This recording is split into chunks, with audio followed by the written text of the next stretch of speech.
Periyar Maniamma Institute of Science and Technology, Thanjavur. Aerospace engineering with specialization in unmanned aerial vehicle. சுவைத்தவர் நெஞ்சுமெல்லாம் சமைத்தவர் நிலைத்திட உங்கள் சமையலில் எங்கேயும் strong கட்டு பெருங்காயம்.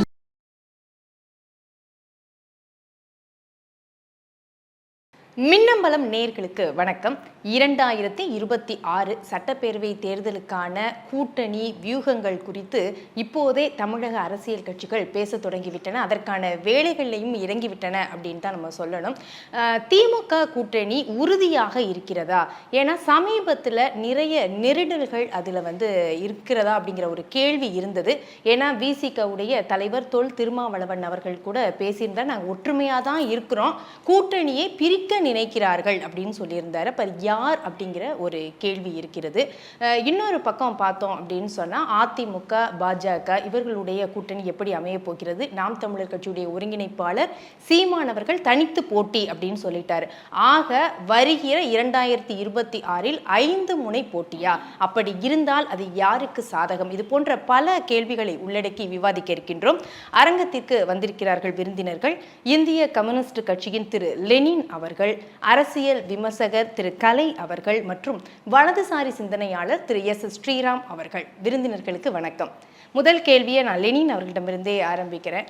திமுக கூட்டணி உறுதியாக ஒற்றுமையாக இருக்கிறதா அல்லது ஏதாவது நெருடல்கள் இருக்கிறதா?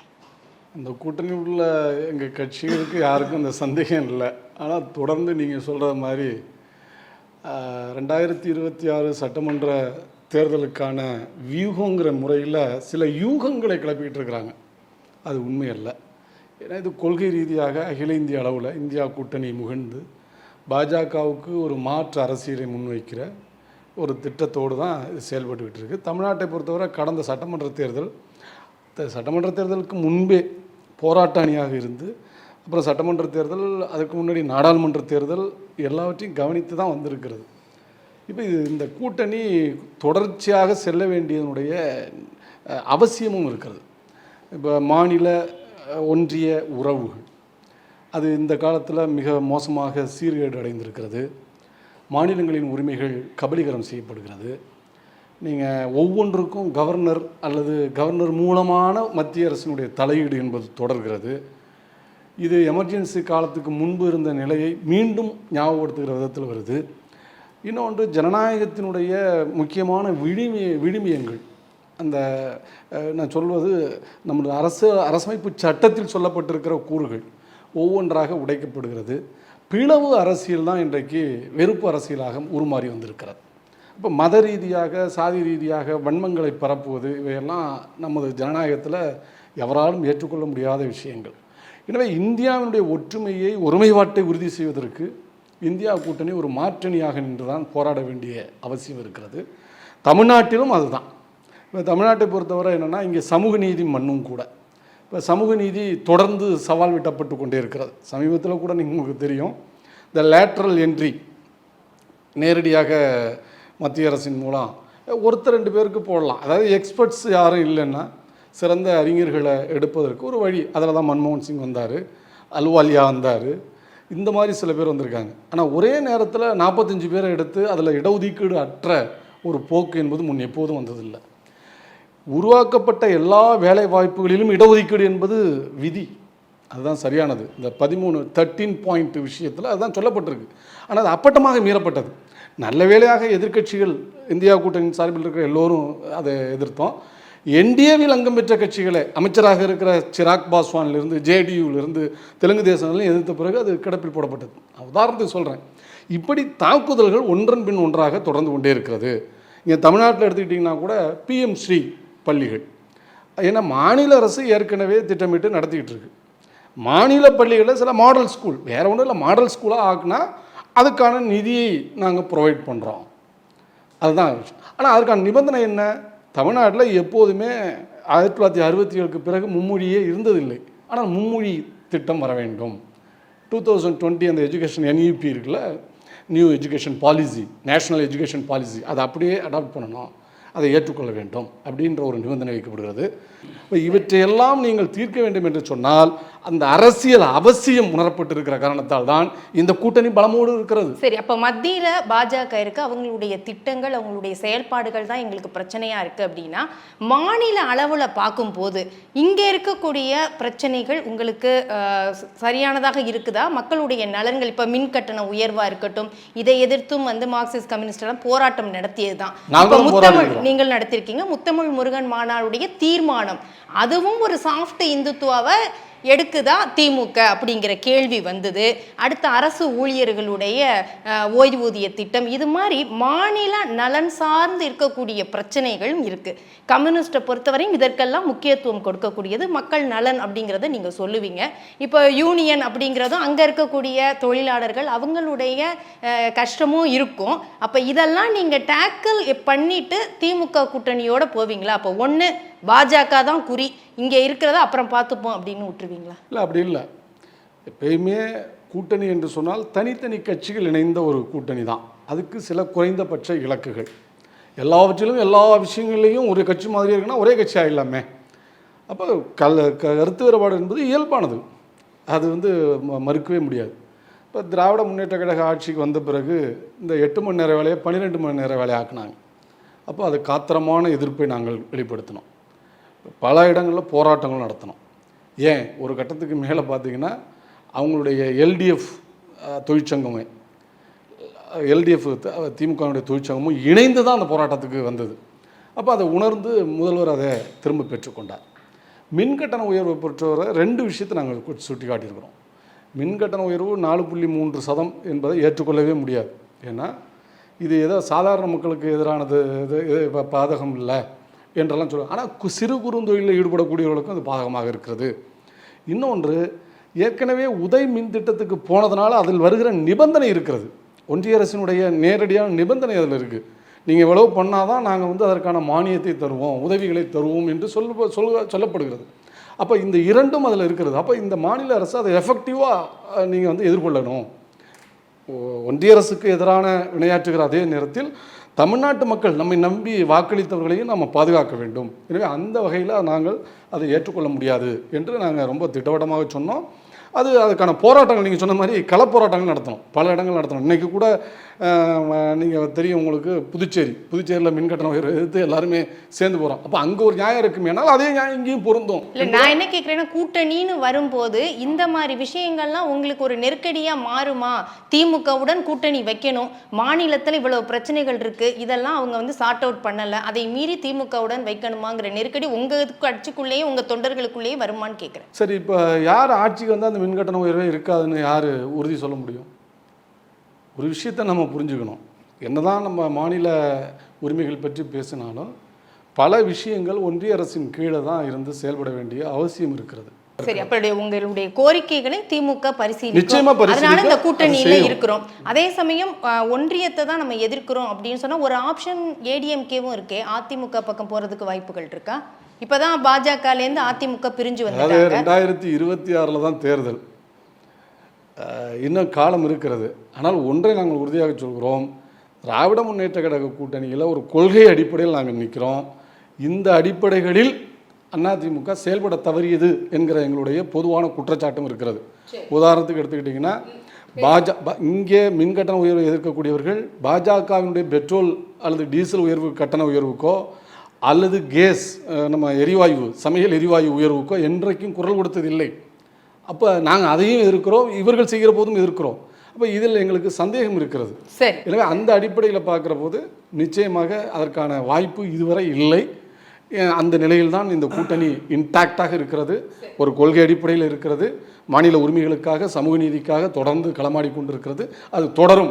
இதை முதல் சுற்று பார்வையை நான் எடுத்துக்கிறேன். கலை அவர்களிடம், அப்போ எந்த நம்பிக்கையில் அதிமுக அடுத்த கட்டமாக கூட்டணி வைக்க முயற்சி செய்யும்? திமுக கொள்கை கூட்டணி அப்படின்ட்டாங்க, அதுலேருந்து திமுகலேருந்து கட்சிகள் பிரிந்து வரும் அப்படின்னாங்க. இது 2019 நாடாளுமன்ற 2021 சொன்னது தான் அது.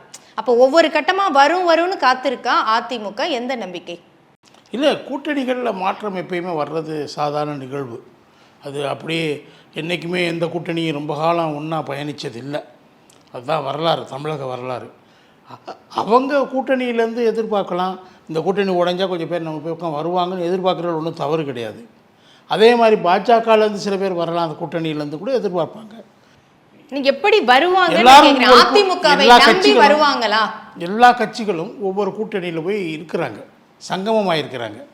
அவங்கள்லேருந்து தான் இவங்களுக்கு வரணும், வேறு எங்கேருந்து இவங்களுக்கு ஆள் வருவாங்க? ஸோ எதர் பாஜக கூட்டணியிலேருந்து இல்லாட்டி திமுக கூட்டணியிலேருந்து தான் இவங்களுக்கு ஆள்கள் வரணும். பெர்செப்ஷன் வார் மாறும்போது இந்த இந்த ஆட்சி இப்போ மக்கள் அதிருப்தியை அதிகமாக சம்பாரிச்சிக்கிட்டே இருக்குது. இந்த ஆட்சி வந்து அதிருப்தி அதிகமாகிட்டு இருக்குது, அன்பாப்புலர் கவர்மெண்ட்டாக மாறிட்டுருக்குது ஒவ்வொரு விஷயத்துலையும்.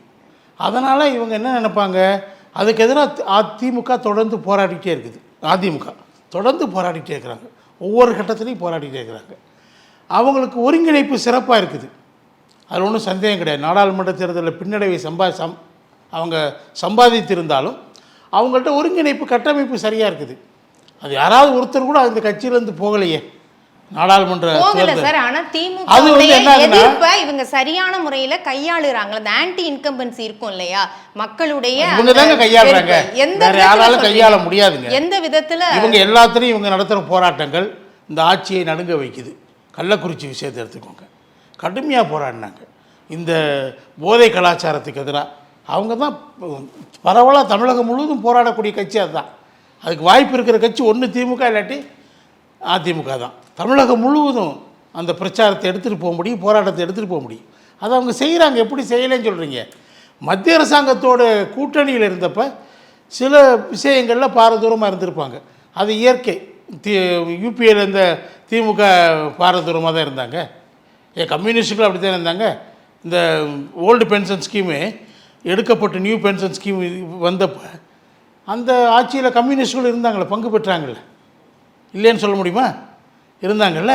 அதே மாதிரி யூபிஏ 2ல் நாங்கள்ல 2ல் இல்லை 1ல் வந்து 1ல் தான் வந்தது. 1ல் தான் வந்துச்சு, அதில் இருந்தீங்க. அதான் நான் அப்போ இம்ப்ளிமெண்ட் 2ல் நீங்கள் இல்லை இம்ப்ளிமெண்ட். சரி, ஏதாவது சொல்லிக்கலாம். இல்லைங்க, சால் சாப் சொல்லிக்கோங்க. வாஜ்பாய் வந்தது சட்டமானது 2005. நீங்கள் 2005 சட்டமாச்சு, அது அக்டோபரில். நான் சொல்கிறேன் டேட் சொல்லட்டுமா? 1ஆம் தேதி. அதனால் நீங்கள் அப்போ நீங்கள் அது வாஜ்பாய் 2005 யாருங்க இருந்தா? யூபி ஆச்சுங்க, வாஜ்பாய் முடிஞ்சு போச்சுங்க. அதே மாதிரி உதய் மின் திட்டத்தின் விளைவாகத்தான் மின் கட்டணம் உயர்த்தப்படுகிறது ஆண்டாண்டுங்கிறாரு. கிடையாது, உதய் மின் திட்டத்தில் அது வரலை. உதய் மின் திட்டத்தை அதிமுக ஆட்சியில் ஏற்றுக்கிட்டாங்க, 2016 ஏற்றுக்கிட்டாங்க கடைசியில் டிசம்பரில். ஆனால் அவங்க அதை ஏற்றலையே, மின் கட்டணத்தை ஏற்றலையே. அது மத்தியில் வந்து மின்சார சட்டம் வந்துச்சு, அது வாஜ்பாய் ஆட்சியில் 2003 அறிமுகப்படுத்தப்பட்டது நாடாளுமன்றத்தில். மத்திய மின் சட்டம், அதில் ஒழுங்காற்றல் குழு வந்துச்சு, மத்திய மின் வாரிய ஒழுங்காற்றல் அமைப்பு வந்துச்சு. அதன் சார்பாக அது சட்டமானது எப்போ? 2005 யூபி ஆட்சியில் சட்டமாச்சு. 2003 இப்போ வாஜ்பாய் ஆட்சியில் அறிமுகப்படுத்தப்பட்டது. 2005 யூபி ஆட்சியில் அது சட்டமாச்சு. அப்போயும் இவங்கெல்லாம் கூட தான் இருந்தாங்க. அதனுடைய விளைவு தான் இதெல்லாம். இந்த மத்திய மின் கட்டுமான கழகம் இருக்குது பாருங்கள், ஒழுங்காற்றுக்குழு, அதுதான் இதையெல்லாம் ஏற்ற சொல்லுது. அதிமுக ஆட்சியில் இருந்தவருக்கு ஏற்றவே இல்லையே, எடப்பாடி அவருடைய ஆட்சியில் 4.25 வருஷம் ஏற்றலையே. இவங்க வந்த அப்புறம் தான் ஏற்றுறேங்கிறாங்க. இவங்க ஏதோ எங்களுக்கு ஒரு தடவை கூட ஏற்றலை. எடப்பாடி ஆட்சியில் ஒரு தடவை கூட ஏற்றலை, ஒரு தடவை நடக்கலாங்க. ஜெயலலிதா வந்த உடனே ஏற்றுறாங்க. அது 2000 எப்போ அவங்க ஆட்சிக்கு வந்தப்போ 11. அதுக்கு பின்னாடி எப்பயுமே ஏற்றலை. இந்த எடப்பாடி ஆட்சியில் 4.25 வருஷம் ஒரு தடவை கூட ஏற்றலை. சரி, அது இருக்கும்போது நீங்கள் ஏற்றுறதுக்கு காரணம் மத்திய அரசாங்கம் சொல்கிறீங்க. அதே மாதிரி லேட்ரல் என்ட்ரி சொல்கிறீங்க. லேட்ரல் என்ட்ரி காங்கிரஸ் கொண்டு வந்ததுங்க, அதை தான் இவங்க ஃபாலோ பண்ணாங்க. அதில் காங்கிரஸ் கொண்டு வந்தப்போ ரிசர்வேஷன் இல்லையா? அதில் இல்லாமல் தானே கொண்டு வந்தாங்க. அப்போ நீங்கள் என்ன பண்ணீங்க? இந்த மாநில உரிமைகளை பற்றி பேசுகிறீங்க, கல்வி பற்றி பேசுகிறோம். இன்றைக்கி கல்வியில் மாநில அரசுகளை மத்திய அரசு கையை முறுக்குது. நீ இதெல்லாம் செஞ்சாதான், நான் சொன்னபடி நீ ஏற்றுக்கிட்டாதான், நான் சொல்கிறத அப்படி ஏற்றுக்கணும் நீ, அப்போ தான் நான் வந்து நிலுவைத் தொகையை கொடுப்பேங்கிறாங்க. 2 விஷயம் இருக்குங்க. எஸ்எஸ்எஸ் வேறங்க சார், அந்த திட்டத்துக்குள்ள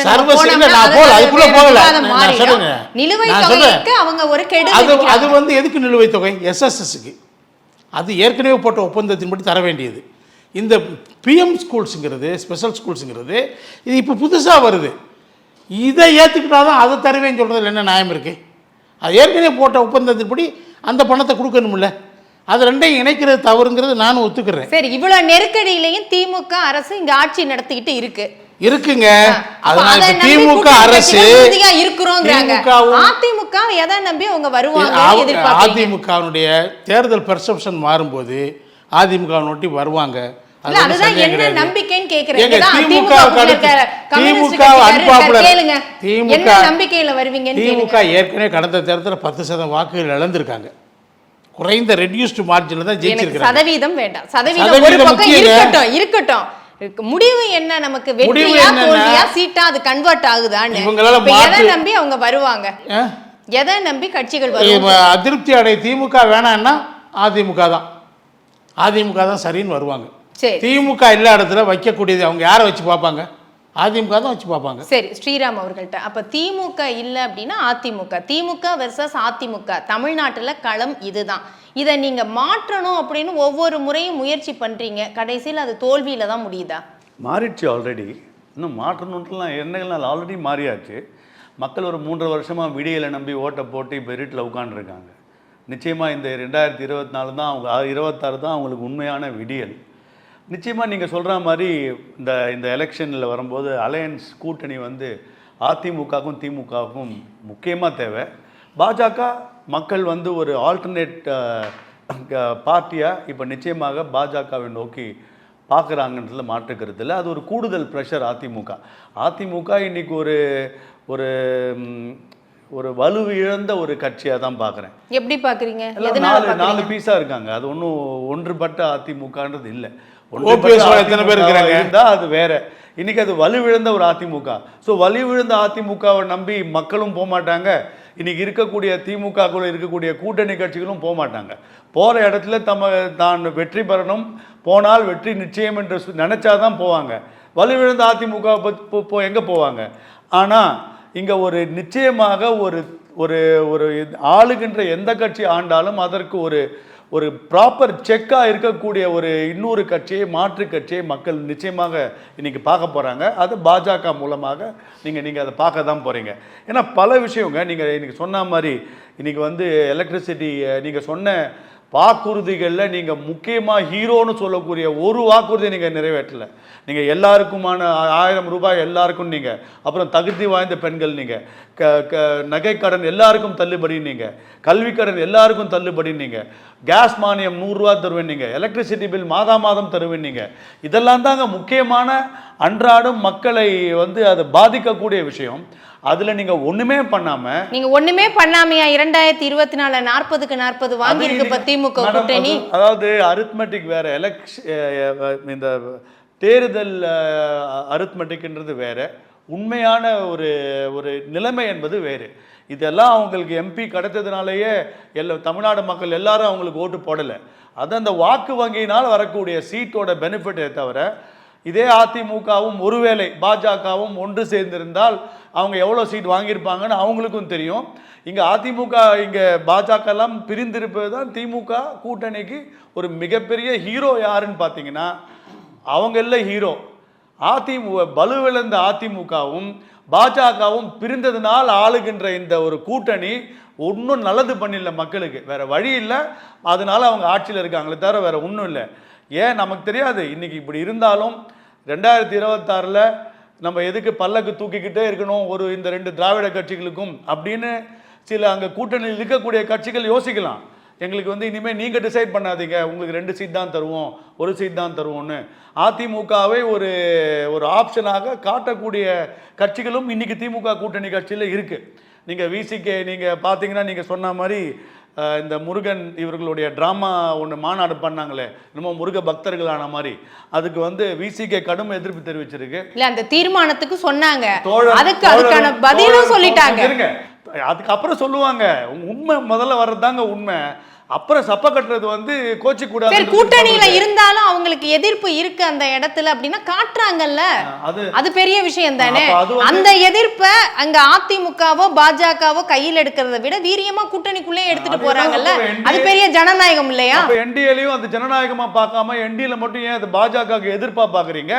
உங்களுக்கு உங்களோட அந்த அந்த லேபர் லா வந்த போது நீங்க எல்லாம் கொந்தளிச்சீங்க, முதல்வர் திருப்பி பண்ணா அது ஜனநாயகம். அந்த லேட்ரல் மூவ்மெண்ட் அதுவும் நேரு காலத்துலேருந்து வந்தது. அது என்னமோ இன்னைக்கு மோடி அரசாங்கத்துன்னு வரல, நேரு காலத்துலேருந்து வந்த லேட்ரல் பொசிஷனை நீங்கள் வந்து அதை வந்து இவர் பாஸ்வான் எதிர்த்துறா மட்டும் சொன்னால் மட்டும் அது உங்களுக்கு ஹீரோசமாக தெரியுதா? ஸோ இது மாற்று கருத்துன்றது எந்த கூட்டணிலையும் இருக்கும், எல்லா கூட்டணிலையும் இருக்கும். அதனால ஒன்றும் பெருசாக ஒன்றும் எதிர்ப்பாக நீங்கள் யூஸ் பண்ணுற மாதிரி யூஸ் பண்ணிக்க இந்த மாற்று கருத்து இருக்கு, அதனால உடஞ்சிடாது திமுக கூட்டணி. திமுகவில் இன்னைக்கு எல்லாம் லாபம் தாங்க. இன்னைக்கு எனக்கு என்ன கிடைக்கும், மக்களுக்கு என்ன கிடைச்சா எனக்கு என்னங்க, அப்படி இருக்கிற கூட்டணி தாங்க திமுக. சரி, அங்க இருந்து ஏன் கட்சிகள் பாஜகவுக்கு வர மாட்டேங்கிறாங்க? எனக்கு இன்னைக்கு எவ்வளவு சீட்டு கிடைக்கும், எனக்கு எம்எல்ஏ சீட் கிடைக்குமா, மினிஸ்டர் சீட் கிடைக்குமா, ஏதாவது 4 வாரியங்கள் கிடைக்குமா, யாரு மக்களை பார்த்துலாம் கவலைப்பட நீங்க அப்பெல்லாம் நினைச்சிட்டு இருக்கீங்களா? இன்னும் அட சொன்ன ஒரு வாக்குறுதி அப்பதான் முதல்ல EB 2 மாசம் பில்லு வந்திருக்கணும், கேஸ் 100 ரூபா அது வந்திருக்கணும், பெட்ரோல் டீசல் விலை 3 ரூபா 2 ரூபா அது கீழே இறங்கி வந்திருக்கணும், நகைக்கடன் எல்லாருக்கும் அள்ளி விட்டுருக்கணும். எங்க கல்வியை பற்றி பேசுகிறாங்களே, இவங்க கொண்டு வந்தானுங்க சமச்சீர் கல்வி. அப்போ நீங்கள்லாம் நடத்துகிற ப்ரைவேட் மினிஸ்டர்லாம், அவங்க திமுக நடத்துகிற மினிஸ்டர்ஸ் எல்லாம் அவங்க ஸ்கூலில் ஏங்க சமச்சீர் கல்வி நடத்தலை? நீங்கள் அப்போ மட்டும் CBSE நடத்துக்கிறீங்க, IGC போர்டு எடுத்துக்கிறீங்க, பணம் நல்லா வசூலிக்கிறீங்க. அரசு பள்ளியை நம்பி இருக்கக்கூடிய ஏழை மாணவருக்கு மட்டும் ஒரு வீணற்ற ஒரு சமச்சீர் கல்வின்னு அவனோட வாழ்வாதாரத்தையே முடக்கி அவனை ஒரு எக்ஸாம் தயாரிக்காம வாழ்க்கையை எதிர்கொள்வதற்கான ஒரு நல்ல விஷயமும் பண்ணாம அவர்கள் உங்களுக்கு கொடி தூக்குவதற்கும் போஸ்டர் ஓட்டுவதற்கும் பயன்படுத்த. ஆனா இது நான் வந்து இந்த கட்சியை நம்ம தப்பு சொல்ல மாட்டேன். இந்த கட்சியை நம்பி 50 ஆண்டு காலம் ஓட்டு போடுகிற மக்கள் என்னைக்கு யோசிக்கிறாங்களோ, அந்த மாணவன் என்னைக்கு யோசிக்கிறானோ அன்னைக்கு தான் அவன் எதிர்காலம். அது இல்லைன்னா நீ ஒருத்தருக்கும் போஸ்டர் ஓட்டின்னு வாழ்க்கையை ஓட்ட. வீணற்ற சமச்சீர் கல்வின்னு எப்படி சொல்லுவீங்க? இன்னைக்கு CBSE விட மாநில கல்வி திட்டம் அருமையா இருக்குங்கிறாங்க. யார் சொன்னாங்க? அது சர்வேவே இருக்கு, எல்லா கல்வியாளரும் இருக்கு. உங்க சர்வே தாங்க அது. உங்க சர்வே மாற்று சொல்லட்டுமா என்ன? உங்க சர்வே உங்களுக்கு சொல்றதுதான். அப்புறம் ஏங்க ஒரு எக்ஸாமுக்கு நீங்க தயாரா இருக்க மாட்டேன்றீங்க? எங்களுக்கு எக்ஸாம்னாலே எல்லாரும் ஓடுறீங்க. ஏன் உங்களால ஒரு எக்ஸாம் எடுத்துக்க முடியல? நீங்க தயாரிங்க. உங்களை மாணவர்கள் யாருங்க எக்ஸாம் எங்க ஸ்கீம்ல படிச்சிட்டு வரவங்க நாங்க பாத்துக்கறோம். நீங்க 5 பைசா கொடுக்காம எதுக்கு எடுத்தாலும் அரசியல் சட்டத்தை நாங்கள் தான் பாதுகாக்கிறோம். நாங்க கன்கரண்ட் லிஸ்ட்ல யாருக்குங்க அதிகாரம் இருக்கு? கன்கரண்ட் லிஸ்ட்ல எது இருந்தாலும் இன்னைக்கு இருக்கக்கூடிய விஷயம் நாளைக்கு நீங்க மாத்துங்க, அன்னைக்கு பேசுங்க. அரசியல் சட்டத்தை புத்தகத்துக்கு விவசாயமும் அந்த அரசியல் சட்டத்துல கன்கரண்ட் லிஸ்ட்ல இருக்கிற போது மத்திய அரசாங்கத்தில் இருக்கக்கூடிய அந்த அதிகாரம் தான் இருக்கு. அதுக்காக அடக்குமுறையா? அதுக்காக அடக்குமுறையா? நீங்க PMC ஸ்கூல்ல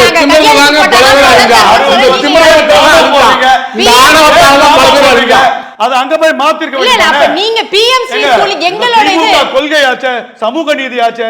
18 வருஷம் நீங்க மாநில மத்திய அரசாங்கத்தில் இருந்தீங்களே, ஒரு வாட்டியாவது காங்கிரஸ் அப்ப எந்த திணிப்பும் வரலையே. ஒரு வாட்டி அப்ப நீட்ட கூட திணிக்கலையே. கல்வியை நீங்க மாநில ஆப்ஷன் இருந்துச்சு, ஆப்ஷன் இருந்துச்சு.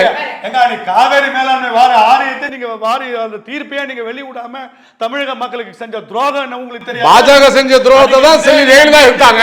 எல்லாரையும் அரசியல்ல கொண்டு வரது இல்லையோ. வியாபாரம் மக்கள் நலம் இந்த திமுக கூட்டணிக்கு ஒரு அளவுக்கு கூட இல்லை. அது என்னைக்கு மக்கள் நினைக்கிறார்களோ அன்னைக்கு தான் அவர்களுக்கு விடியல். அது வரைக்கும் விடியல் என்பது அந்த கூட்டணி கட்சிகளுக்கும் அந்த கூட்டணி கட்சி தலைவர்களுக்கும் குடும்பங்களுக்கும் மட்டும்தான் விடியல். சரி, கல்வி சுகாதாரம் இப்ப மாநில பட்டியல்ல கொண்டு வர்றதுக்கு சம்மதிக்குமா? எதுங்க மத்தியில இருக்கக்கூடிய பாஜக? அது நீங்க எல்லாருமே நம்ம கேட்கணுங்க. அது மக்கள் எல்லாரோடைய கோரிக்கையும் அதுதான் இருக்கு. வர அனைத்து மாநிலங்களும் அதை வந்து எதிரொலிக்க ஆரம்பிச்சிருச்சு. அதை கொண்டு வர ஒத்துக்குவாங்களா? இல்லங்க, அதுல தேவை என்பது நீங்க வந்து இதுல அரசியல் நோக்கத்தோடு எதிர்ப்பது. நீங்க அந்த நோக்கம் அதெல்லாம் கிடையாது. அரசியல் அதெல்லாம் தாண்டுங்க. நீங்க மக்களே நினைக்க ஆரம்பிச்சாங்க. நீங்க ஏன் அதை வச்சிருக்கீங்க பாருங்க. கன்கரண்ட் லிஸ்ட்ல ஏன் இன்ன வரைக்கும் வச்சிருக்கீங்க? நாட்டின் மாணவர்களா பாருங்க, ஏன் மாநில மாணவர்களா பாக்குறீங்க? நீங்க என்ன பண்ணி கீழ்ச்சிட்டீங்க தமிழ்நாடு மக்களை பார்த்து உலகம் இந்தியா கத்துக்கணும்னு? நீங்க கிளிக்காததெல்லாம் இங்க கிழிச்சிருக்காங்க. குஜராத்ல 128 பேருக்கு தான் உயர்கல்வி வாய்ப்பு, ஊபில 22 பேருக்கு தான் வாய்ப்பு. இங்க 50 பேருக்கு கிடைக்குது. கிழிச்சதுனாலதான் அங்க இருந்து ரயிலா இங்க வர்றீங்க, இங்க வர்றீங்க, நீங்க எல்லாம் பேசுறீங்க, நடந்திருக்காது. அட இருங்க சார், RSS 40,000 பள்ளிக்கூடம் நடத்துது. நண்பர் பிரைவேடைசேஷன் எஜுகேஷன் பத்தி பேசுறாரு, பேசுவோங்கட்டா, ஏன்னா அது பேச வேண்டிய சப்ஜெக்ட் தான். என்னன்னு பேசுங்க. அதான் சிபிஎஸ்சிங்கிறது யார் கொண்டு வந்தது? சிபிஎஸ்சிங்கிறது 5வது ஊதிய பரிந்துரையின் கீழ் வந்தது. மத்திய அரசு பணிகளில் வேலை செய்யக்கூடியவங்க மாநிலங்கள் விட்டு மாநிலங்கள் போகிறாங்க. ஒவ்வொரு மாநில ஸ்ட்ரீம்லேயும் அவங்க படித்து அவங்களுடைய எஜுகேஷன் கொலாப்ஸ் ஆகிடக்கூடாது என்கிற நல்லெண்ணத்தில் ஒரு பே கமிஷனுடைய ரிப்போர்ட்டாக வந்து தான் மத்திய பணியில் இருக்கக்கூடியவங்களுக்காக வந்தது. அதை யார் பிரைவேடைஸ் பண்ணது? ஒன்றிய அரசு தானே பண்ணுச்சு. எந்த அரசு? யார்? உங்க அரசு தான். எந்த அரசு? உங்க அரசு. எங்க அரசு? இல்ல எங்க அரசு யூபி அரசு தான். ரைட், அத கேளுங்க. யூபி அரசு. இன்னொன்னுங்க, இருங்க கொஞ்சம் நான் கொஞ்சம் அமைதியா இருந்தேன். ஒரே பாயிண்ட். உதய மின் திட்டத்துல ஏங்க கேரளா கையெழுத்து போட்டுச்சு? ஏங்க 2014 ஜூலை 22 ஏன் கேரளா அதே உதய மின் ஸ்கீம்ல போய் கையெழுத்து போட்டீங்க? உங்களுக்கு அது எதிர்த்து நிக்க வேண்டியதானே? அதுதான் கம்யூனிஸ்ட். சொல்றேன். அதாவது என்ன விஷயம்னா, சிபிஎஸ்சி அப்படின்ற அந்த ஒரு இதுக்காக வந்தது. அது ப்ரைவேட்டைசேஷன் ஆன போது 86ல் நியூ எஜுகேஷன் பாலிசி வந்தபோது எல்லாத்தையுமே ப்ரைவேட்டைஸ் பண்ணாங்களே, அதில் அதுவும் அடக்கம். நீங்கள் தான் சொல்கிறீங்க, நீங்கள் இப்போ வந்து எமர்ஜென்சியுடைய 50வது இதுக்கு ஒரு கண்டன தீர்மானத்தை நாடாளுமன்றத்திலே கொண்டு வந்து நிறைவேற்றினீங்க. எமர்ஜென்சி எதுக்குற நீங்கள்? எமர்ஜென்சியில் கொண்டு வந்தது தானங்க கன்கரண்ட் லிஸ்ட்டு. அதை நீங்கள் எதுக்கணும்ல, அதான அறிவு நாணயம். அதை மட்டும் ஆதரிக்கிறீங்க, எமர்ஜென்சி எதுக்குறீங்க? அப்ப இது வந்து ஓரங்க நாடகம் இல்லையா? நாடகம் இல்லையா? பார்லிமெண்ட்ல டிஸ்கஸ் பண்ணி அது அம்பேத்கர் சொல்லியிருக்காரு. அம்பேத்கர் சொல்லியிருக்காரு. அம்பேத்கர் சொல்லியிருக்காரு. அம்பேத்கர் சொல்லியிருக்காரு. அம்பேத்கர் சொல்லியிருக்காரு. விஷயத்துல ஒண்ணு சொல்லுங்க. அது அம்பேத்கர் சொல்லியிருக்காரு. இருங்க நான் சொல்றேங்க. அம்பேத்கர் நான் சொல்ல வேண்டிய விஷயத்தை பத்தி எங்க அதை பத்தி நீங்க எடுத்து படிங்க சார். RSS வரலாறு படிக்காதீங்க. அது அறக்குறை 40,000 பள்ளிக்கூடங்களை RSS நடத்துது. இந்தியா முழுக்க 50,000 பள்ளிக்கூடங்கள். எங்க இலவச கல்வி கொடுக்க சொல்லுங்க பாப்போம். இந்துக்களுக்கு கொடுக்க சொல்லுங்க. ஒரே நிமிஷம். எமர்ஜென்சிக்கு பின்னாடி ஆட்சிக்கு வந்த ஜனதால கம்யூனிஸ்டுகள் இருந்தாங்க, ஜனசங்கம் பாஜகவினுடைய முன்னாள் கட்சி இருந்துச்சு. இவங்கெல்லாம் இருந்தப்ப எமர்ஜென்சியில் கொண்டு வந்த 44வது சட்ட திருத்தத்தை, 41வது சட்ட திருத்தத்தை, 43வது சட்ட திருத்தத்தை கேன்சல் பண்ணாங்க. ஆனால் இந்த மத்திய லிஸ்ட்டு கொண்டு போன 42வது லிஸ்ட்டை அதை வந்து திருத்தத்தை கேன்சல் பண்ணலை. எல்லோரும் சேர்ந்து தான் கேன்சல் பண்ணலை, அதை ஒத்துக்கிறணும். அன்னைக்கு அதை கேன்சல் பண்ணியிருக்கணும். நீங்கள் முன்னே பின்னே இருந்து எல்லாத்தையும் கேன்சல் பண்ணீங்க என்ன. ஆனால் 42வது சட்ட திருத்தத்தை எமர்ஜென்சி பீரியடில் கொண்டு வந்தது யாரையும் கன்சல்ட் பண்ணாமல் மாநில பட்டியலில் இருந்த கல்வி சுகாதாரமும் மத்திய பட்டியல் தான். அதுல வந்து கல்வி சுகாதாரத்திலையும் செலவு செய்யறது யாரு? மாநில தான் சொல்ல வர்றேன். ஆனா அதை வந்து அங்க எடுத்துட்டு போயிட்டாங்க. எஜுகேஷன்ங்கிறது வந்து மாநில அரசு நடத்துறது வேற, மத்திய அரசு நடத்துறது வேற. நீங்க இப்ப நவோதயாக்கு நடத்துறீங்கல்ல, மற்ற இதுக்கெல்லாம் நடத்துறீங்களா? அதை நாங்கள் கேள்வி கேட்குறோமா? அதுக்கு நீங்கள் எதனால நடத்துறீங்க? ஆனால் மாநில அரசு ஸ்கீம், ஒரு உதாரணம் சொன்னால், இப்போ நம்ம எம்ஜிஆர் பல்கலைக்கழகம் மெடிக்கல் யூனிவர்சிட்டி, அது வந்து மாநில அரசினுடைய சட்டத்தின்படி தான் இருக்குது, நம்ம மெடிக்கல் ஆக்ட் படி தான் இருக்குது. அப்படி இருக்குதுன்னா என்ட்ரி 25 நம்ம தான் கட்டுப்படுத்துது. அதுக்கான மாணவர் சேர்க்கையிலேருந்து அதுக்கான விதிமுறைகள் உருவாக்குறது எல்லாம் நம்ம கண்டுபிடிப்பு தான். நீங்கள் நீட்டை கொல்லப்பக்கமாக கொண்டு வந்து அந்த ரைட்டை நீங்கள் எடுக்கிறீங்க. விஷயம் அதுதான். நீங்கள் பனாரஸ் இந்து பல்கலைக்கழகம் தனி ஆக்டு, JNUக்கு தனி ஆக்டு, அது ஒன்றிய நாடாளுமன்றத்தில் கொண்டு வரப்பட்டது. நீங்கள் அங்கே போய் நாங்கள் வந்து கேட்க முடியாது. ஆனால் இங்கே மாநில அரசு பல்கலைக்கழகங்கள் மாநில அரசு நிதி கொடுக்குற போது, கல்விக்கு பள்ளிக்கூடங்களுக்கு கொடுக்குற போது, கல்லூரிகளுக்கு கொடுக்குற போது, அதில் உங்களுக்கு என்ன வேலைங்கிறது தான். நீங்கள் செலவழிக்கிற நவோதயாவில் செய்யுங்க, சென்ட்ரல் யூனிவர்சிட்டிஸில் பண்ணுங்கள், IITயில் பண்ணுங்க. நாங்கள் அதில் நாங்கள் கேள்வி கேட்கல. ஆனால் இதில் நீங்கள் எப்படி நுழையிறது? அப்போ கன்கரண்ட் லிஸ்ட் தான் மத்திய அரசுக்கு தான் அப்படிங்கிறது தவறானது. அது நிறைய சட்டங்கள்லாம் இருக்குது. ஒத்திசைவு மாநிலங்களுடைய ஆலோசனை கேட்கணும். நீங்க கேட்கல எங்க கேட்டீங்க? ஒரு விஷயம் சொல்லுங்க. கன்கரண்ட் லிஸ்டோட பேசிக் டெனன்ஸ் என்ன தெரியுமா? ஒரு பிரச்சனையில, ஒரே பிரச்சனையில மாநில அரசு ஒரு சட்டமும் மத்திய அரசு ஒரு சட்டமும் இயற்றினால் ரெண்டுக்கும் முரண்பாடு இருந்தால் central law will proceed prevail over the state லா. அதுதான் ப்ரொசீட் ஆகும். அதுதான் அது பேசிக் பிரின்சிபிளே. அதை நீங்க மாத்தவே முடியாது, மறுக்கவே முடியாது. சரி, நம்ம இல்ல அது ரொம்ப லாஜிக் நிறைய இருக்கு. நீங்க யூபி ஆட்சியில 10 ஆண்டுகள்ல இந்த கன்கரண்ட் லிஸ்ட்ல இருந்து மாநில பட்டியல் கொண்டு வர அப்ப அந்த பிரச்சனை இல்லையேங்க, நீட்ட திணிக்கலைங்க, ஆப்ஷன் தானே கொடுத்தாங்க. இருந்தாலும் ஒரு தொலைநோக்கு பார்வையோட இந்த கொண்டு வந்திருக்கணும்ல. நான் என்ன சொல்றேன், மாநில உரிமைகள் சொன்ன என்ன அர்த்தங்க? அப்பவே அதை வந்து கவர்னர்கள் மூலம் அரசியல் நடந்துச்சா? இல்ல கவர்னர்கள் மூலம் அரசியல் அல்லது கவர்னர்கள் மூலம் அரசுகளுக்கு எதிராக போனாங்களா? அதெல்லாம் தடுத்து நிறுத்தப்பட்டது. வயிறு அப்படியே சொல்லிட்டு போயிட முடியல. இல்ல சொல்லலாங்க, நிறைய இருக்கு. இப்ப ஒன்றிய அரசின் ஒன்றிய அரசின் தான் ரயில்வே இருக்கு. அப்பதானங்க தமிழ் பேர்ல வந்துச்சு, வைகைன்னு வந்துச்சு, உழவன் எக்ஸ்பிரஸ் வந்துச்சு. இப்ப இவங்க வைக்கிறதெல்லாம் எல்லாம் இந்தி பேர்ல தானங்க இருக்கு. இந்தி மட்டும்தான் இந்தியாவில் இருக்கிற மொழியா? எந்த பேர் இருக்கு? வந்தே பாரத்ங்கிறது என்ன? வந்தே பாரத்ங்கிறது என்ன? அப்புறம் என்ன சுவிதா எக்ஸ்பிரஸ் நீங்க கொண்டு வந்துட்ட சர்வ சிக்ஷா அபியான், அது யாரு? காங்கிரஸ் கொண்டு வந்த திட்டம் தானே, ஏன் தமிழ் படுத்தல? இப்ப இங்க தமிழ்நாட்டில் பாஜக எதிர்ப்பு அப்படின்னு தீவிரமா இருக்கும் போது அதிமுக எப்படி வந்து திமுகவுக்கு எதிரான ஓட்டுகளை எப்படி வாங்க போகுது, ஆன்டி இன்கம்பன்சி ஓட்டுகளை எப்படி வாங்க போகுது? பாஜகவோட எதிர்ப்புங்கிறது இங்க அதிகமா இருக்கு இல்லையா? இப்ப சமீப காலத்துல எதிர்ப்பு கொஞ்சம் மழுங்கி கொஞ்சம் இசைவு வந்திருக்குது. திமுகவுக்கும் பாஜகவுக்கும் ஒரு இசைவு வந்திருக்குது. கூட்டணிக்கு என்ன எதிர்த்து நிக்கிறாங்க, எதிர்த்து நிக்கிறது மாதிரி ஒரு ஆக்ஷன் இருக்குங்க. அதிமுக வெளியே வந்த பிறகு கூட கூட்டணி விட்டு கள்ள தொடர்பு இருக்குன்னு சொன்னீங்க. இப்போ உங்களுக்கு கள்ள தொடர்பு இருக்குன்னு சொன்னா கோபம் வருது. ஸ்டாலின் அவர்கள் சொல்லிட்டாருங்க, எடப்பாடி சொல்றாருங்க. பட் ஒரு ஃபங்க்ஷனுக்கு, மாநில அரசு நடத்துற ஃபங்க்ஷனுக்கு அவங்க கூட்டணி தலைவர் ராகுல் காந்தியை கூப்பிடாம மத்திய அமைச்சரை கூப்பிடுறாரு, அந்த விழா எடுக்கிறாங்க. அது வருஷம் ஆண்டு காலமா அரசு விழா ஏங்க பேசிட்டு இருக்கேன். ஆண்டு காலமா ஆளுநர் டீ பார்ட்டி போக மாட்டோம்னு சொல்லிட்டு திடீர்னு போறாங்க. அவங்க எல்லாம்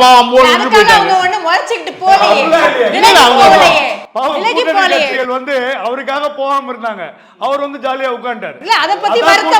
போயிட்டாரு. ஆளுநர் மாறிட்டாரா? ஏங்க போனாங்க? ஆளுநர் ஒரு ஆளுநர் மாறிட்டாரா செயல்படுறாருங்கிறத கண்டனம். அப்படி தொடர்ந்து செயல்பட்டு ஒரு அபிஷியல் போன வருஷமே போல அது விளக்கம் கொடுத்துருக்காங்க.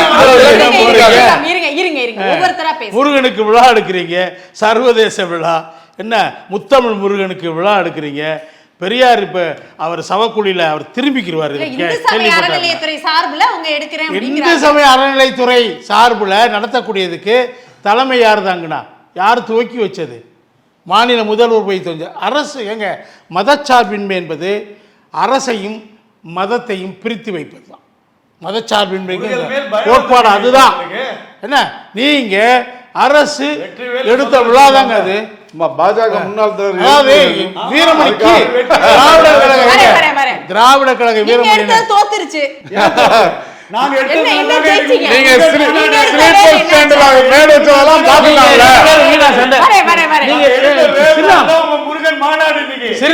நீங்க ரெண்டு பேரும் வீணா சண்டை போடாதீங்க. நீங்க நெருக்கத்துக்கு வந்துட்டு இருக்கீங்க, சண்டை போட்டு எங்களுக்குள்ள ஒரு பாதையில போயிட்டு இருக்கீங்க, ஒரே பாதையில போயிட்டு இருக்கீங்க. நீங்க அதை விரும்புறீங்க, என்ன சொன்னாரு? நீங்க அரசியல் கட்சி திமுக என்ற அரசியல் கட்சி ஆரம்பிக்க பெரியார் என்ன சொன்னாரு? அரசியல் கட்சி ஆரம்பிச்சீங்கன்னா அடிப்படை கொள்கைகளை நீங்க சமரசம் செய்ய வேண்டியிருக்குன்னு சொன்னாரு. அண்ணா என்ன பதில் சொன்னாரு? நாங்க சமரசம் செய்ய மாட்டோம், நாங்க பிள்ளையார் சிலையை உடைக்க மாட்டோம், அதே நேரம் பிள்ளையாருக்கும் நாங்கள் தேங்காய் உடைக்க மாட்டோம்னு சொன்னார். இன்னைக்கு திமுக பக்தர்கள் ஆயிரக்கணக்கில் குவிந்து பழனியில் முருகனுக்கு தேங்காய் உடைச்சிட்டு இருக்காங்க.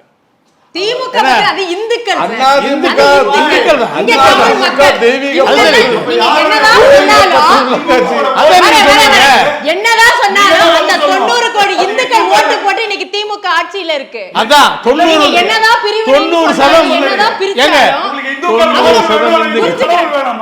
அது இந்துக்கள் முடிவு செய்யட்டும். நீங்க முடிவு செய்யக்கூடாது.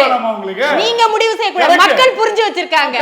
எது அரசியல், எது அரசியல், எது மக்கள் நலன் அவங்க புரிஞ்சு வச்சிருக்காங்க. முருகனை தமிழ் கடவுள் சொல்லி முருகனை சாமி கும்பிடுறதுக்கு தமிழ் கடவுள் சொல்றீங்க.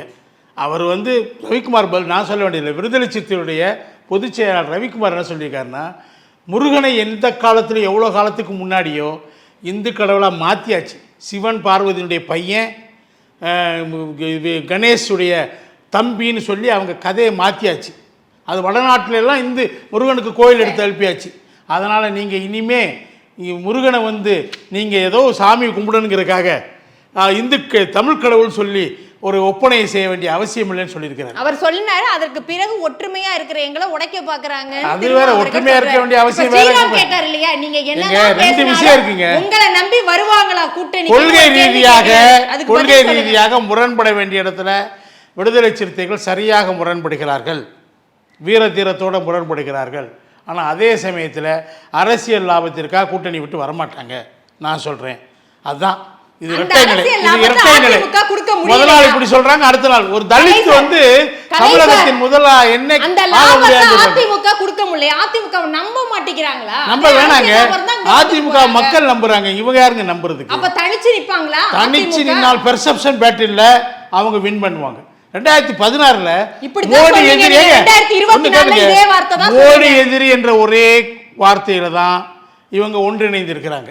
கொள்கைங்கிறாங்கல்ல இந்த திமுக கூட்டணி கட்சிகள் மோடி எதிர்ப்பு என்ற நிலைப்பாட்டில் ஒன்றிணைந்து இன்னைக்கு லாபம் மாநில சட்டமன்ற தேர்தலில் மோடி எதிர்ப்புங்கிறது எடுபடாது. இங்க திமுகவா அண்ணா திமுகவா அதுதான் இங்க முன்னுக்கு வரும். பாஜக இந்த நாடாளுமன்ற தேர்தலில் அவங்களுக்கு மோடிக்காக சில வாக்குகள் விழுந்திருக்கும். மத்தியில் அவங்க ஆளணும்னு நினைச்ச ஒரு மிடில் கிளாஸ் கொஞ்சம் பேர் அவங்க ஓட்டு போட்டிருக்காங்க, நான் இல்லைன்னு சொல்லலை. ஆனால் சட்டமன்ற தேர்தலில் அவங்க முற்றிலுமாக புறக்கணிக்கப்படுவார்கள். அதிமுக 4ஆம் இடத்துக்கு போகணும்னு சொல்லி அண்ணாமலை சொல்லியிருக்காரு. அதுக்கும் கீழேயும் போகும்னு சொல்லியிருக்காரு. அதுக்கு கீழே பாஜக போகும். அது நோட்டாவோட அவங்களுடைய போட்டியை இன்னும் தொடரும். சரி ஸ்ரீராம், அப்போ 5 முனை போட்டி அப்படிங்கிறது களம் இருக்கும் அப்படிங்கிறது இப்போ கணிக்கப்படுகிறது. சீமானவர்களும் தனித்து போட்டி அப்படின்னு சொல்லிட்டாரு. அப்போது இந்த 5 முனை போட்டியில் திமுகவுடைய எதிர்ப்பு வாக்குகளை இழுக்க போவது யார் அப்படிங்கிறது ஒரு கேள்வியாக இருக்கு. 100% பாஜக தான். நீங்கள் அதில் மாற்று கருத்தே இல்லை. நீங்கள் வேணால் பாருங்கள், பார்லிமெண்ட்டில் வேஸ்ட் லக்கேஜ்னு சொன்னாங்க. 9 இடத்துல 3ஆவது வந்தாங்க அதிமுக. ஆயிரக்கணக்கான பூத்தில் பாஜகவுக்கு பின்னாடி இருக்காங்க அதிமுக. அதிமுகன்ற கட்சி அம்மாவுடன் முடிந்து விட்டது.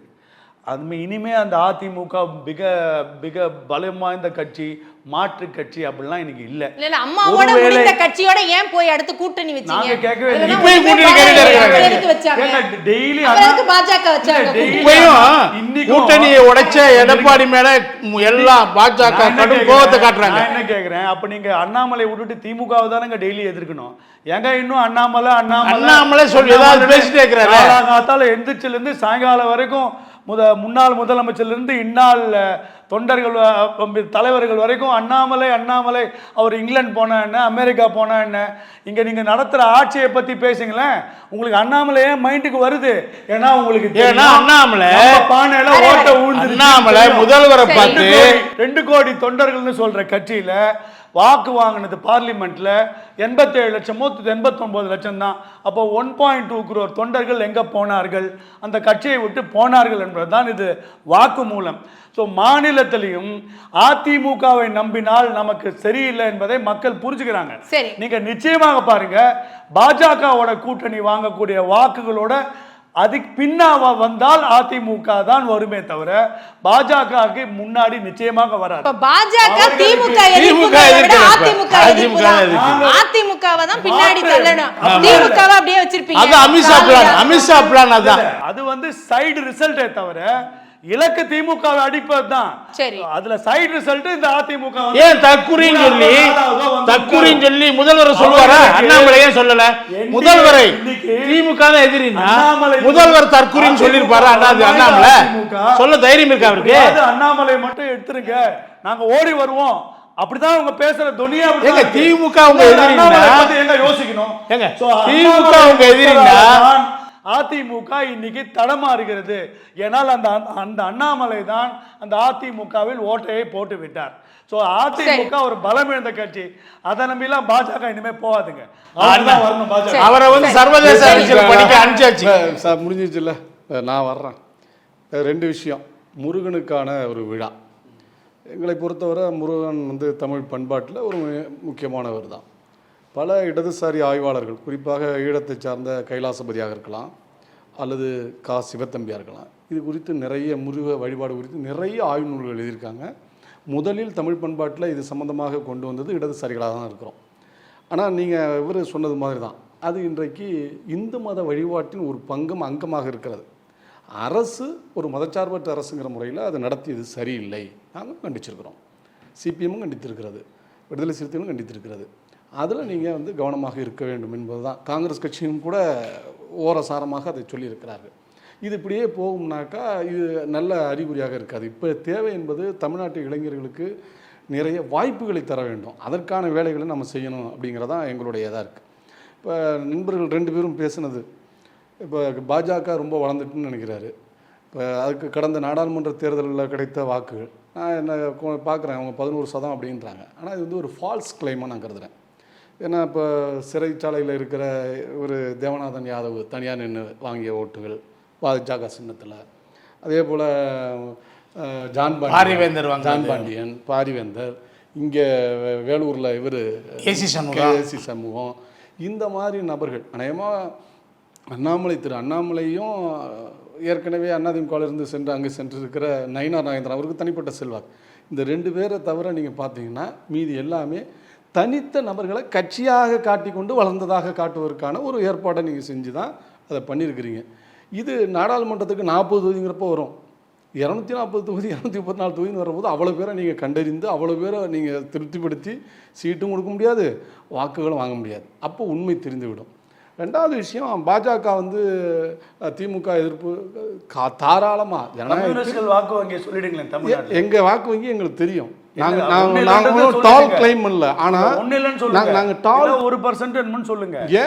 ஏன் நீங்க அவ்வளவு தனித்து நின்று காட்டுங்க. காட்டியிருக்கிறோம். உங்க அறிவுக்கு சொல்றேன், மக்கள் நல கூட்டணியாக நாங்கள் தனியாக தான் நின்னோம். அதனாலதான் அந்த முறை அதிமுக ஆட்சிக்கு வந்தது. 40,000 ஓட்டு இருக்கலாம். கர்நாடகாவில் நாங்க வீக்கு, இல்ல ஜேடிஎஸோட சேரல, தப்பா சொல்லக்கூடாது. ஜேடிஎஸோட சேர்ந்து வாங்குனீங்க, அசெம்பிளி ஜேடிஎஸோட தான் சேர்ந்து. இல்ல ஆமாங்க, செக் பண்ணி இல்லங்க, நீங்க எடுத்து பாருங்க. நான் தான் போயிருக்கேன், ஜேடிஎஸோட சேரல. ஒரே ஒரு தொகுதியில ஒரே ஒரு தொகுதியில சிபிஎம் மட்டும் தான் ஜேடிஎஸ் கூட்டணி, பாக்கி எல்லாம் இடதுசாரி கட்சிகள் 27 என்னமோ நின்னோம், தனியா தான் நின்னோம், கோலாறு உட்பட. அதை நீங்க தவறா புரிஞ்சுக்கிட்டு பேசக்கூடாது. தமிழ்நாட்டுல கூட்டணி தான் வைத்தாக வேண்டும். தமிழ்நாட்டுல நாங்க தொடர்ச்சியாக தான் பண்ணிட்டு இருக்கிறோம். இப்ப எங்களுக்கான வாக்கு தளங்கள் இருக்கிறது, தொழிற்சங்கங்கள் இருக்கிறது, எல்லாவற்றிலும் நாங்க அமைப்புகள் நடத்திக்கிட்டு இருக்கிறோம்.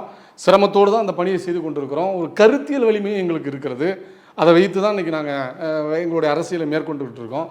பாஜக ஒரு எதிர்கட்சியாக இங்கே இருக்கிறது. தமிழுக்கு, தமிழ் பண்பாட்டுக்கு, எல்லாத்துக்கும் எதிராக நிற்கிறது. அப்போ அதை தான் சொல்லி ஜெயலலிதா அவர்கள் அதிமுகவுடைய தலைவராக இருந்த அந்த காலம் வரை நீங்கள் பார்த்தீங்கன்னா மோடியா லேடியா என்று கேட்டார்கள் அல்லவா, அதெல்லாம் அந்த எதிர்ப்பினுடைய அடையாளம் தான். அது பைய நீங்கள் விட்டதனுடைய விளைவு தான் இப்போ இன்றைக்கி அது திமுக கூட்டணி உறுதியாக பிடித்து அதில் உறுதியாக எதிர்காலத்தில் நிற்போங்கிற நம்பிக்கை நாங்கள் கொடுத்துருக்குறோம். அப்போ தமிழ்நாட்டு அரசியல் இதில் வர்ற சின்ன சின்ன பிரச்சனைகள், இந்த மாதிரியான பிரச்சனைகளால் அந்த கூட்டணி மாறும், உடையும் என்று யாராவது நினைத்தால் அவர்கள் மனம் உடையுமே தவிர எங்கள் கூட்டணி உடையாது. ஏன்னா அந்த கொள்கைகள் நீட்டிக்க வேண்டிய அவசியம் இருக்கிறது. எதிர்கால தமிழ்நாட்டினுடைய நலன் கருதி இது உறுதிப்பட வேண்டிய அவசியம் இருக்கிறது. எனவே அந்த அடிப்படையில் தான் நாங்கள் பார்க்குறோம். 2வது விஷயம், நண்பர்கள் 2 பேருமே பேசுனாங்க. நான் என்ன கேட்குறேன், நீங்கள் கடைப்பரப்புங்க, கொள்வார் இருந்தால் பிடிச்சிக்கிட்டு போகட்டும், அவ்வளோதான் நம்ம சொல்லலாம். இப்போ நிறைய புதிய அரசியல் கட்சிகள் வருது. 2026 வர்ற போது இப்போ ஒரு நடிகர் ஒருத்தர் கட்சி ஆரம்பிச்சிருக்கிறாரு. ஏற்கனவே சீமானும் களத்தில் இருக்கிறாரு. இன்னும் சில கட்சிகள் கூட வரக்கூடாதுன்னு என்ன சொல்ல முடியும்?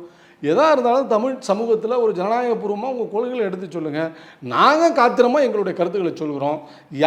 ஜனநாயகத்தில் யார் அல்டிமேட்டாக வின் பண்ணுவா? மக்கள் மனதை வென்றவர்கள் தான். அந்த இடத்துல நாங்கள் இருக்கிறதாக கருதுகிறோம். அதில் எந்த விதத்திலும் இன்றைக்கு நாங்கள் விட்டு கொடுக்கல. இந்தியா முழுவதுமே களமாடி கொண்டிருக்கிறது இந்தியா கூட்டணி. நாடாளுமன்றத்தில் நீங்கள் எடுத்தீங்கன்னா கொண்டு வருகிற ஒவ்வொன்று வக்பு வாரிய சட்டமாக இருக்கலாம், அல்லது யூசிசி என்று சொல்கிற காமன் சிவில் கோடாக இருக்கலாம், ஒவ்வொன்றுமே நீங்கள் நாட்டு மக்களுடைய வேலை வாய்ப்பை பெருக்குவதற்கு ஏதாவது திட்டம் கொண்டு வரீங்களா? கொண்டு வர மாட்டேங்கிறீங்க. அனைவருக்கும் கல்வியை பொதுவாக கட்டாயமாக இலவசமாக தருவோம், அதுக்கு கொண்டு வரணும்னா கொண்டு வர மாட்டேங்கிறீங்க. ஆனால் அதற்கு மாறாக மக்களை பிளவுபடுத்துகிற அரசியல் கொண்டு வரும்போது இந்தியாவுடைய சுதந்திரத்தின் மீது தொடுக்கப்படுகிற யுத்தமாக கருதுகிறோம். எனவேதான் இது தொடர்ந்து இருக்கிறது, தொடரும். இது ஒரு அனுமானமான ஒரு கேள்வியாக இருந்தாலும் 2026ல் வெற்றி பெற்று திமுக கூட்டணி வெற்றி பெறுகிறது அப்படின்னா எப்போ இந்த நிதி நெருக்கடி இப்பவும் பிரச்சனையாகத்தான் இருக்கிறது, ஒன்றிய அரசிலிருந்து வரக்கூடிய விஷயங்கள். அதற்கு பிறகு பாஜகவுடன் இணக்கமாகவோ கூட்டணியாகவோ போவதற்கு வாய்ப்புகள் இருக்குதா? அதை உறுதிப்படுத்திக்குவீங்களா முன்னாடியே கூட்டணி கட்சிகள் எல்லாம் திமுகவிடம்? அது பாஜக அறுதி பெரும்பான்மையிலேருந்து சரிந்து இப்போ கூட்டணியின் பலத்தில் தான் ஆட்சியில் இருக்குது. எனவே தான் லேட்ரல் என்ட்ரி பற்றி சொன்னபோது இவங்க சொன்னாங்க, லேட்ரல் என்ட்ரிலே கூட ஒரு விளக்கம் சொன்னாங்க, தவறான விளக்கம்.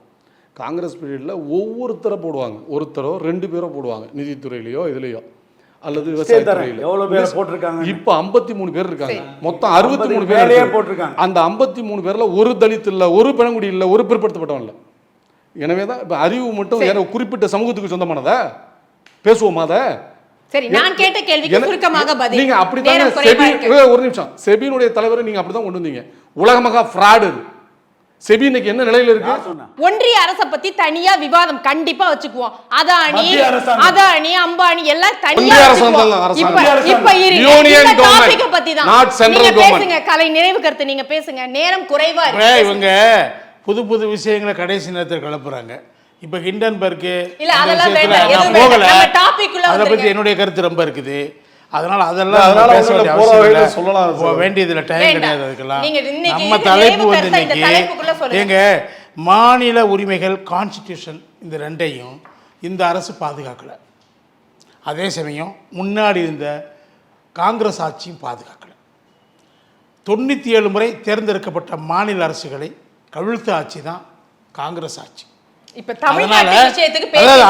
தமிழ்நாடு விஷயம் தான். தமிழ்நாட்டில் திமுக ஆட்சி 2 முறை கவிழ்க்கப்பட்டது, அதிமுக ஆட்சி 1 முறை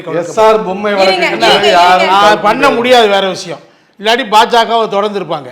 இப்போ நம்ம என்ன சொல்றோம், இந்த ஆட்சி மீது கடுமையான அதிருப்தி இருக்குங்க. அந்த அதிருப்தி பல்முனைக்கு போவதற்கான வாய்ப்பும் இருக்குது. ஐமுனை போட்டி வந்தால் கொஞ்சம் கொஞ்சமாக சிதறினால் அது திமுகவுக்கு லாபம். ஆனால் என்னை பொறுத்தவரையில் இந்த அதிருப்தி வாக்குகள் எப்பயுமே தமிழ்நாட்டு சரித்திரத்தில், அரசியல் சரித்திரத்தில் சிதறதில்லை. மற்ற கட்சிகள்லாம் ஒரு 30% வாங்குவாங்க. இல்லைங்க, திமுகவும் அதிமுகவும் ஒரு 60-70 வாக்குகள் வாங்குவாங்க, பெர்சன்டேஜ் வாங்குவாங்க. அதில் யார் கூட வாங்குறாங்களோ 2 பேரில் அவங்க தான் ஆட்சி பிடிப்பாங்க. அந்த வாய்ப்பு அதிமுகவுக்கு ரொம்ப நிச்சயமாக இருக்கு. நிறைவு கருத்தா எடுத்து சுருக்கமாக நிறைவு கருத்து. Politics 1 week is long time in பாலிடிக்ஸ்னு சொல்லுவாங்க. ஒரு வாரத்தில் என்ன, ஒரு நாளில் கூட காட்சிகள் மாறலாம். நம்ம 2026ல் பேசிகிட்டு இருக்கோம். 2026ல் என்ன ஆகுன்றதை பொறுத்திருந்து பாருங்க. எந்தெந்த கட்சி பாஜக கிட்ட வரும்ன்றதை நீங்களே வெயிட் பண்ணி பாருங்க. பாஜக கிட்ட வர்றதுக்கு என்ன கட்சி இருக்கு? திமுக அதுல கொள்கை கூட்டணி அது இருக்கு. திமுக போங்க, அதிமுக கிட்ட இருக்கக்கூடிய தேமுதிக பாட்டாளி மக்கள் கட்சிக்கான பாப்போம். அவங்க திமுகவை நோக்கணும், டார்கெட் பண்றாங்க. கேக்கலாம், அத டார்கெட் பண்றாங்க. பாஜகவை தவிர்க்க முடியாது, அதான் உண்மை. சரி, 2 திராவிட கட்சிகளும் பாஜகவை தவிர்க்க முடியாது. அவ்வளவுதான், அதிமுக தான் நிக்கறாங்க. திமுக வாய்ப்பு இருக்கு உங்களோட கருத்து சுருக்கமா. அதாவது 2026 தேர்தல் இப்போதே இருக்கிற நிலைமைக்கு ஏற்ற ஒரு அரசியல் கருத்தை தான் நம்ம பேசுகிறோம். முற்றிலும் அதில் ஒன்றும் இது இல்லை. அவர் மாறுதல் வருன்றாரு. நான் அவர் அப்படி சொல்கிறவர் வெறுத்து போகிற ஒரு கருத்தை தான் எதிர்காலத்தில் விடைகளாக தரும். ஏன்னா தமிழ்நாட்டு மக்கள் நிச்சயமாக இந்தியாவினுடைய அந்த ஏதேச்சதிகார போக்கை, ஒன்றிய அரசினுடைய பிரித்தாளும் சூழ்ச்சியை கடுமையாக எதிர்க்கிறார்கள். இந்திய ஒன்றியத்தில் தான் தமிழ்நாடு இருக்கிறது. இப்போ இந்தியா இல்லாமல் தமிழ்நாட்டை நீங்கள் தனியாக வளர்ச்சியை பெற வைக்க முடியாது. இந்த உண்மையை உணர்ந்திருக்கிறார்கள். அதனுடைய விளைவு தான் மிக தெளிவான ஒரு அரசியல் சிந்தனையோடு மக்கள் இருக்கிறார்கள். திமுக கூட்டணிக்கு தான் அதை வாக்களிப்பார்கள். ஏன்னா அது இருக்கிற ஒரே கூட்டணி. மத்திய அரசு ஒரே விஷயம், மத்திய அரசு எடைபோடும் தேர்தல் அல்ல இது, மாநில அரசு எடைபோடும் தேர்தல். மாநில அரசு இவர் சொன்ன குணாம்சங்களோடு இருக்குது. மத்திய அரசின் பல குணாம்சங்கள் மாநில அரசுகிட்ட இருக்குது. அதனால் மாநில அரசு தூக்கி எறியப்படும். இல்ல மாநில அரசு இல்ல, பொறுத்திருந்து அரசியல்ல பார்க்கலாம். அதோடு சேர்ந்து அந்த மாநில கப்பலோடு அரசு சேர்ந்து மக்கள் பிரச்சனைகளை அந்த கப்பல் யாரும் பிரச்சனைகளை எடுக்கலாம். திராவிட கட்சிகளின் தனி ஆட்சிக்கு ஒரு முற்றுப்புள்ளி வைக்கப்படும். இனிமே கூட்டணி ஆட்சி தான் இந்துத்துவ அரசியல் பொறுத்திருந்து இந்துத்துவ பார்க்கலாம். அரசியல் இந்தியாவிலிருந்து சரி. அகற்றப்படும். சரி, அகற்றுவதற்கான எல்லா வேலையும் மாநில செய்வோம். மக்கள் தமிழ்நாடு அதுக்கு பிரச்சனைகளுக்கு தலைமை யார் குரல் கொடுக்கிறார்களோ அவர்களுக்கு தான் மக்களுடைய வாக்குகள் கண்டிப்பாக செல்லும். அடுத்த கட்ட அரசியல் நிகழ்வுகளை பொறுத்திருந்து பார்க்கலாம். விருந்தினர்களுக்கும் நன்றி, வணக்கம். Periyar Maniamma Institute of Science and Technology, Tanjavur. Aerospace engineering with specialization in unmanned aerial vehicle. சுவைத்தவர் நெஞ்சுமெல்லாம் சமைத்தவர் நிலைத்திட உங்கள் சமையலில் எங்கேயும் ஸ்ட்ராங் கட்டு பெருங்காயம். மின்னம்பலம்.com தமிழின் முதல் மொபைல் பத்திரிகை.